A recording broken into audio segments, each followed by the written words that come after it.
Hello, my name is Trevor Green. I'm currently an art lead here at HB Studios, focusing on photogrammetry for Golf Club 2019. I've been involved in this field for 2 years as a photogrammetrist, if you might want to call it that, but I've also been in the art development for almost 19 years. When I began, the main form of modeling a character would be polymodeling, and a lot of the times that could be painstaking, one poly at a time. With photogrammetry, we can take photos of a specific subject and completely surround that subject in photos, process the photos, and then you get a real-life representation of the exact thing you photographed. And you can then use that as a base and build off that for game. One of my main processes is I don't tend to keep my albedo information from my photographs. So if I'm going to do, say if I'm going to scan a shirt with photogrammetry, what I'll do is I'll plaster the shirt in lots of powder.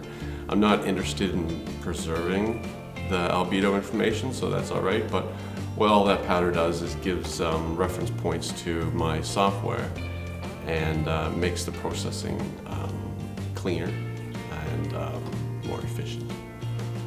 The conditions to create the perfect scan, that would be you're looking for a good strong ambient light, an overcast day, or a good fill light. You don't want any hot spots.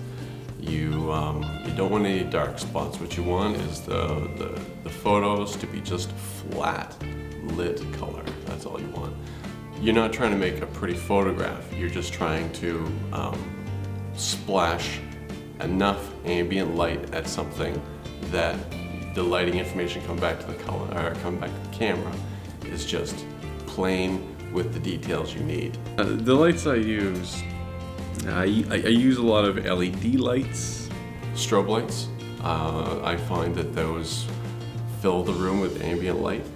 If you're looking to take enough photos of maybe a head, strobe lights won't work because you need to scan ahead quickly before the subject moves. So strobe lights is too invasive, it's too in your face. So what you'd be looking for then is some good softbox lights and maybe some LED lights.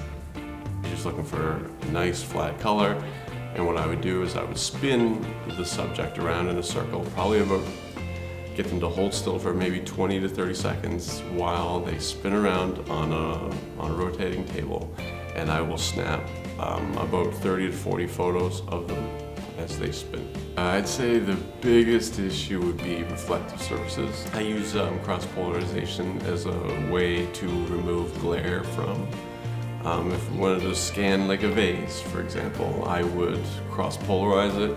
What that would do is essentially remove all reflections from what I'm scanning and leave just the details of the object and not the reflective properties of that object. What I tend to do on those surfaces is some water-soluble paint. I'll put it onto a toothbrush and I'll flick those paint particles at the reflective object, and the photos will read the paint flicks, but not so much the reflective properties underneath it. So it's a neat little bit of magic, really.